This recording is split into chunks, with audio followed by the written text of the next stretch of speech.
État. Je vous retrouve à 12h30 pour le développement de ces titres, mais tout de suite c'est bien sûr l'esprit d'escalier, Alain Finkielkraut, Elisabeth Lévy.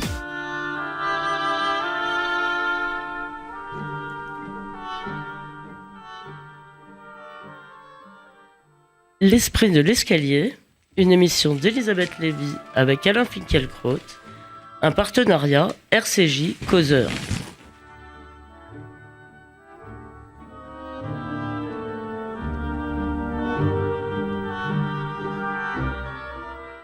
Bonjour à tous, bonjour Alain Finkielkraut. Bonjour.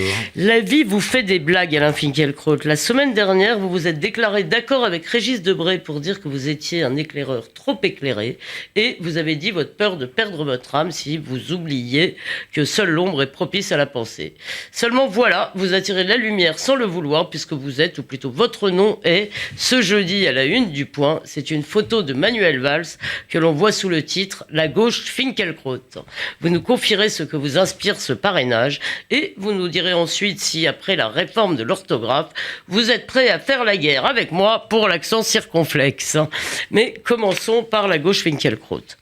Contrairement au cliché commun, Manuel Valls ne se droitise pas, il se Finkielkrautise, écrit Saïd Maran, qui annonce la renaissance sous votre parrainage d'une gauche conservatrice et autoritaire qu'il place sous l'ombre tutélaire des Jules Ferry, pardon, et les autres m'échappent, les trois Jules, Je sais pas, Elisabeth. Pardon. Je sais pas. Aujourd'hui, je ne sais rien. Bon, c'est pas grave, il devait y avoir Vallès et je sais plus quel était le troisième. Alors voilà donc la liste de Lindenberg qui est en quelque sorte réhabilitée par le Point. Les néo-réacs ne sont plus les néo-réacs, ils sont, avec d'autres d'ailleurs, on en parlera, la gauche républicaine et vous êtes leur guide suprême. Alors est-ce que vous vous sentez mieux, Alain Finkielkraut ? Parler de moi pour la troisième fois consécutive, cela devient gênant et même ridicule. Je le fais néanmoins car, en l'occurrence, il s'agit de bien plus que de ma personne. Il s'agit de la pertinence ou non des catégories longtemps structurantes de droite et de gauche. Au lendemain de la parution du Point, Jean Daniel a publié sur le site de l'Obs l'éditorial qui paraîtra vraisemblablement dans le journal de la semaine prochaine. Il y traitait de 3 sujets, dont ma réception à l'Académie française. Jean Daniel a d'abord des mots très aimables sur cette cérémonie et sur les 2 discours. Puis il en vient aux turbulences sonores, c'est-à-dire à la couverture du Point. Cette première page tonitruante me constitue, dit-il, en figure de proue, en maître à penser. Ah, ça l'a démangé tout de suite. Et comme je me réclame souvent de lui, il se trouve dans l'obligation, sauf à être définitivement compromis, de dire ce qui nous sépare. Voici sa formule. Le nationalisme du philosophe est crispé, fermé, nostalgique et conservateur. Mon patriotisme est ouvert, accueillant, multiculturel, fraternel. En d'autres termes, Jean Daniel est généreux, Jean Daniel est gentil, moi, je ne tends pas la main, je dresse des murs, je suis méfiant, je suis méchant, je ne peux donc pas être de gauche. La gauche Finkielkraut... Permettez-moi tout de même de le dire, c'est quand même une lecture qui d'ailleurs m'étonne de Jean Daniel, parce que qui est un peu... superficielle et très sommaire de votre œuvre, non ? Bien sûr, mais alors, je suis méchant, selon lui, donc la gauche Donc vous Finkielkraut, n'êtes pas de gauche ? c'est la gauche méchante, contradiction dans les termes, oxymore insoutenable. Voilà ce que dit Jean Daniel, voilà ce que disent tous ceux qui me traitent de réac. Il me faut donc procéder à un examen de conscience. Suis-je méchant ? Suis-je réac ? Daniel... Êtes-vous de droite ?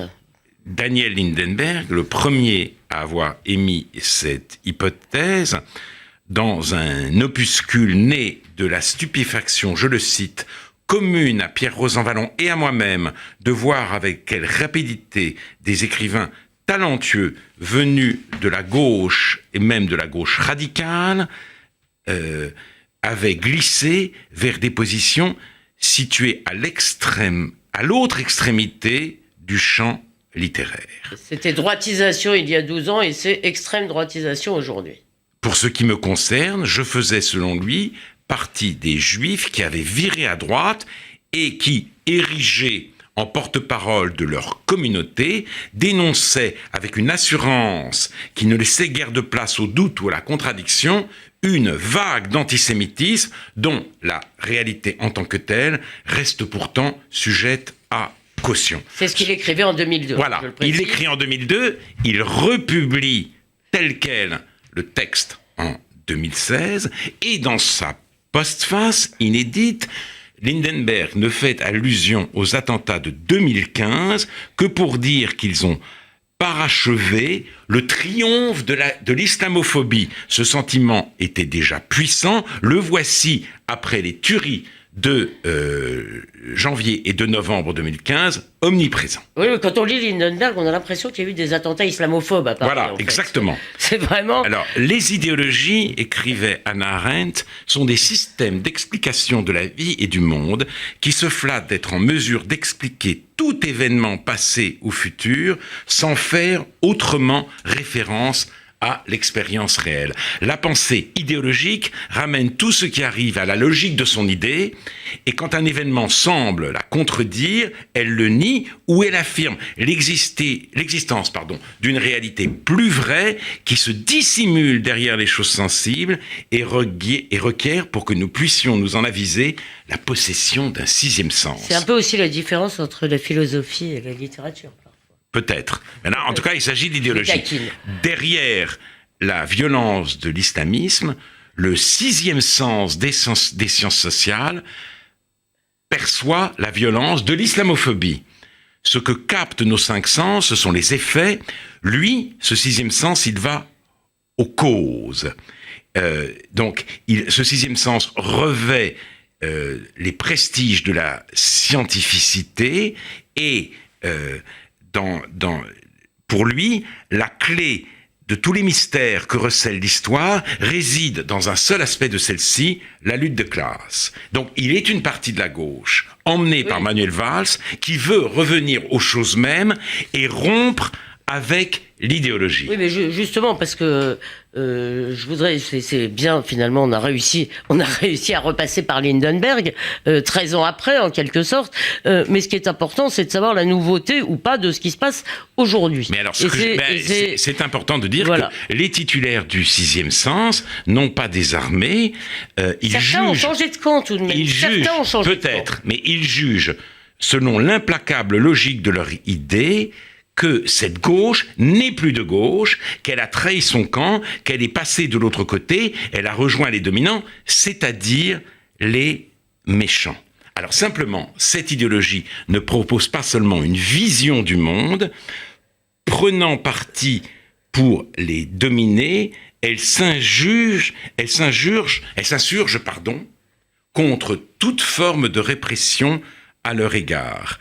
Ainsi dénonce-t-elle la croisade laïque contre l'islam, et elle pense, avec Jean-Louis Bianco, elle préconise, avec Jean-Louis Bianco, des accommodements raisonnables en lieu et place de lois qu'elle juge désormais stigmatisantes. Et là, je ne suis pas sûr que les mots de droite et de gauche conviennent encore pour les deux partis qui s'opposent en France autour de la question cruciale de l'intégration. Il y a le parti de la soumission. Oui. Voilà. L'idéologie mène à la soumission. Vous aviez défini comme le parti de l'autre. Oui. C'est le parti de l'autre. L'idéologie mène à la soumission, donc j'appelle maintenant le parti de la soumission, et celui que j'appellerai non pas le parti de la résistance, car les connotations historiques et paroxystiques de ce mot nous interdisent de l'employer à tort et à travers. Non, je l'appellerai le parti de la fidélité, car il y va de la prévalence de nos lois et de nos mœurs. Manuel Valls a choisi le parti de la fidélité, et cette division traverse la droite et la gauche. Est-ce que ce parti de la fidélité est exclusivement un parti de l'héritage ? Non, pas forcément un parti de l'héritage, parce que, par exemple, s'il s'agit de la laïcité, il s'agit, je l'ai dit, de nos lois et de nos mœurs, il s'agit d'une certaine organisation de la vie commune, il s'agit de la liberté des femmes ou de l'idée que nous en faisons. Le non négociable, en quelque sorte. C'est négociable. Ce sont des traditions, donc un héritage. Ce sont aussi des principes, des valeurs.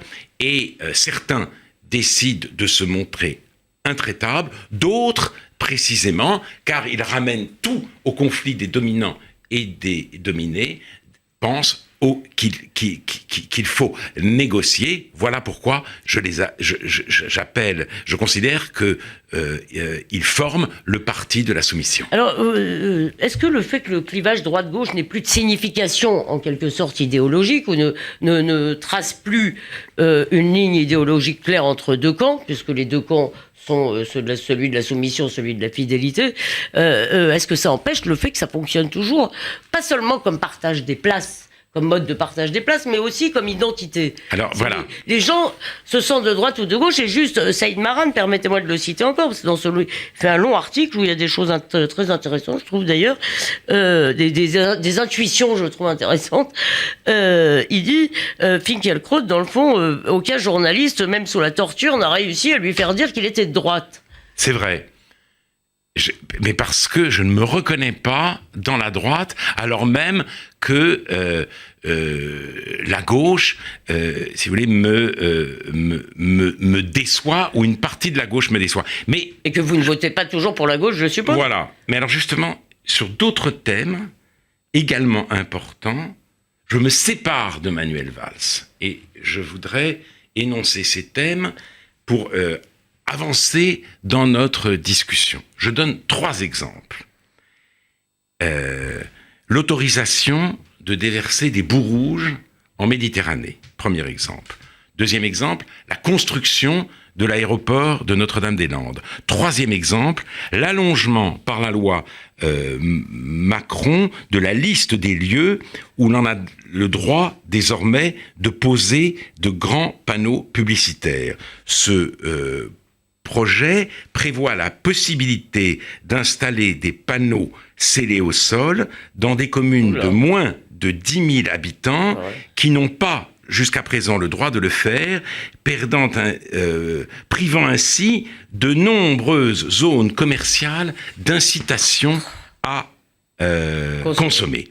Dans les 3 cas... Vous voulez dire qu'on pourrait voir dans les petits villages ce qu'on voit maintenant aux abords des villes moyennes et qui défigure cela. Donc en somme, ce qui vous sépare de Manuel Valls, c'est son côté chevènementaux-industrialiste. Non, plutôt libéral, chevènementiste. C'est dans les 3 cas, pour dire ce qui me sépare de lui, les exigences économiques prennent le pas sur toute autre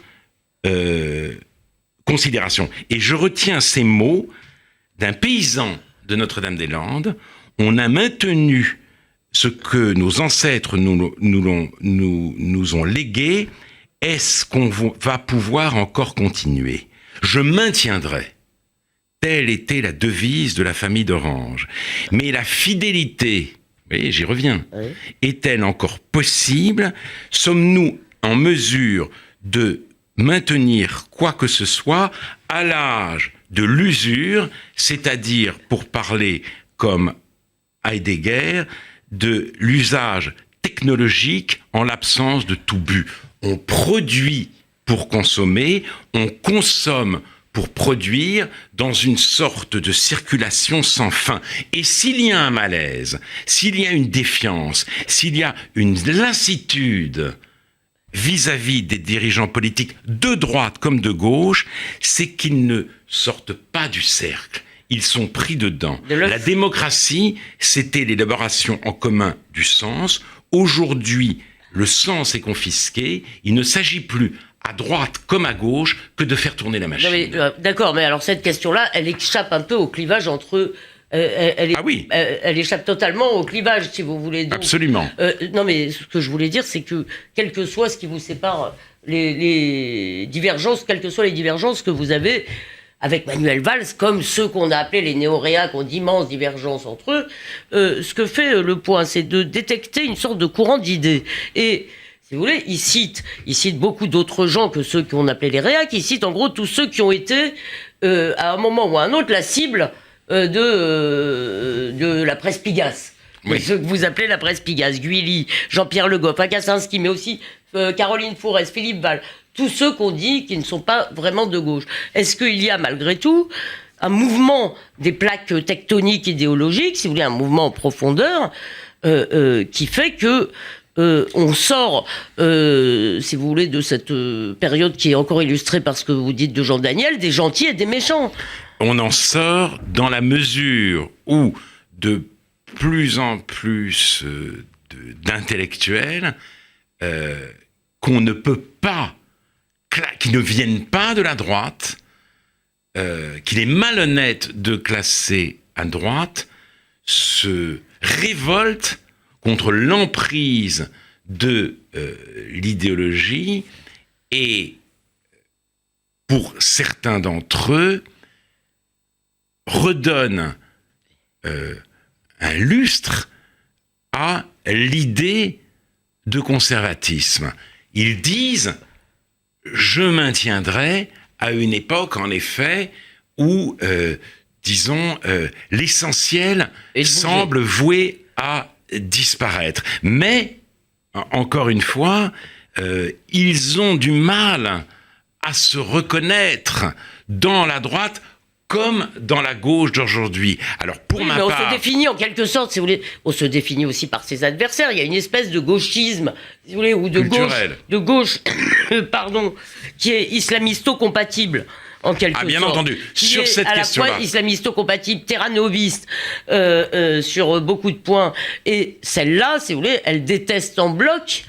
Bien entendu. Elle déteste en bloc, si vous voulez, la nouvelle liste, en quelque sorte. Mais donc, les terranovistes, si vous voulez, ne veulent pas simplement faire le lit de l'islamisme, ils veulent se défaire de la plus grande partie de notre passé et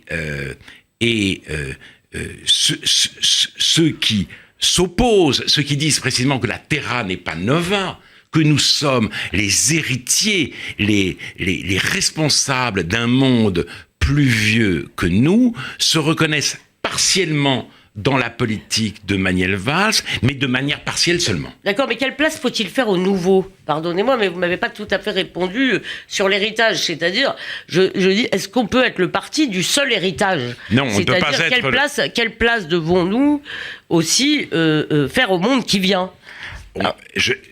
Pardon. Non, vous avez raison.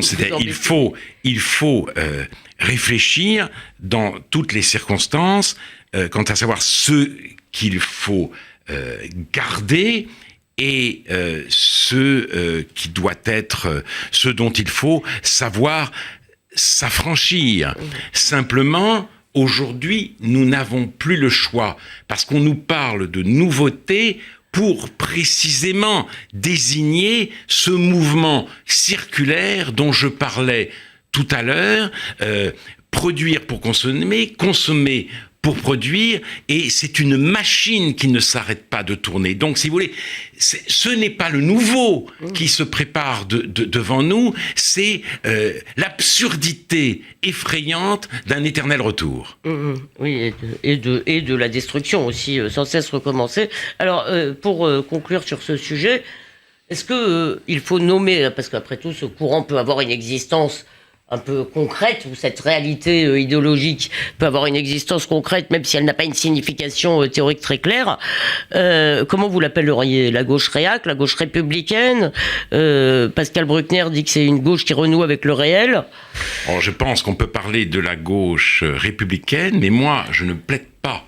Donc, cette gauche-là, dans laquelle je me reconnais, ou ce parti dans lequel je me reconnais, ne plaide pas pour, si vous voulez, la conservation à tout prix de toute chose. Je plaide pour l'interruption des processus et la réintroduction du sens dans précisément un mouvement qui n'en a plus. Voilà. Donc, quant au nom qu'on pourrait trouver à ce mouvement de réflexion, je le laisse à votre sagacité. Et pas seulement de réflexion. Ce que je voulais vous dire, c'est qu'à d'action. mon avis, il progresse dans la société. Mais oui, tout simplement. bien sûr. C'est Je pas pense que ça seulement, progresse dans la société. Voilà, c'est. Oui, absolument. Donc c'est pour ça que je pense que ça bouge à gauche en profondeur. Et moi, je pense que pour le débat intellectuel, c'est sans doute une bonne nouvelle. Oui, c'est-à-dire que ce qui est une bonne nouvelle, c'est que ce chantage à la réaction fonctionne de moins en moins bien. Cette opposition des réacs et des progressistes, c'est-à-dire, au bout du compte, des gentils et des méchants, ça désole et ça fait rire en même temps de plus en plus de gens. Bon, alors l'Académie française d'il y a 26 ans était dans le camp des gentils, et dans le camp du mouvement. Exactement. et Pardon, nous allons passer à cette curieuse réforme de l'orthographe. Je dis curieuse parce que ses promoteurs, pour la défendre, insistent ardemment sur le fait qu'elle ne changera rien.